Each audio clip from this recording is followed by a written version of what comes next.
కాబట్టి ఇందులో ఏముంది, ల్యాండ్ టైటిలింగ్ యాక్ట్ లో ఇన్సూరెన్స్ ఉంది మన భూమికి. ప్రభుత్వం మీరు మీ కాగితం ఇచ్చేసింది, ఫస్ట్ మీకు ఇవాళ ఇదంతా వేస్తారు చట్టం, డిజిటలైజ్ చేసేసి ఒక నెంబర్ ఇస్తారంట కదా, ఫస్ట్ సర్వే చేస్తారు, సర్వే చేశాక మీకు డిజిటలైజేషన్ నెంబర్ ఇస్తారు, ఇచ్చి ఇదిగో వీళ్ళది అని చెప్తారు. ఎవరైనా దాని మీద అబ్జెక్షన్కి వచ్చారనుకోండి, అది 3 ఏళ్ల లోపు తేల్చేస్తారు, నీదే కాదా అన్నటువంటి. వెంటనే తేల్చేశాక ఇట్స్ ఫైనల్. కాదు అనుకున్నప్పుడు హైకోర్టుకి వెళ్ళాలి అంతే. మళ్ళీ ఈ లోపు మీది మీకు ఆల్రెడీ ఒకటి ఫైనల్ చేసి ఇచ్చేశాక, మీదే అని తేల్చేశాక, దానికి ఏంటంటే 3 ఏళ్ల టర్మ్ చెప్పింది నీతి ఆయోగ్.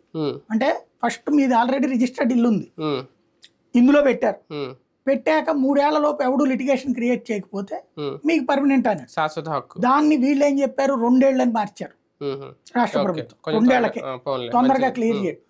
అది వచ్చేసాక, ఆ కాగితం వచ్చాక ఇక ఎవడు క్లెయిమ్ చేయడానికి వీల్లేదు, ఎవడన్నా నాదన్నా సరే చెల్లదు. నెంబర్ 1. ఒకవేళ ఇన్ కేసు ఇక్కడ ఇందులో మధ్యలో ఎవరైనా అబ్జెక్షన్ రేజ్ చేసి కోర్టుకి వెళ్తే దానికి కూడా ఇన్ని రోజుల్లో తేల్చేయాలని కోర్టుకు కూడా టైం ఉంటుందా? ఈ 2 ఏళ్ల లోపే తేల్చాలి, కోర్టు అక్కర్లా, ఇక్కడే తేల్చేస్తారు ట్రిబ్యునల్ లోనే. ఈ 2 ఏళ్ల లోపల వాళ్ళ పేపర్ మీ పేపర్ చూస్తారు, ఎవరిదని తేల్చేస్తారు. ఇది ఒక ఆస్పెక్ట్. రెండవది వచ్చేటప్పటికి, ఇప్పుడు ఈ కాగితం వచ్చేసింది ల్యాండ్ టైటిలింగ్ వచ్చాక, అప్పుడు అంటే ఈ 2 ఏళ్లలోనో వాడు ఎవడు కంప్లైంట్ చేయకపోవడం వల్ల వచ్చి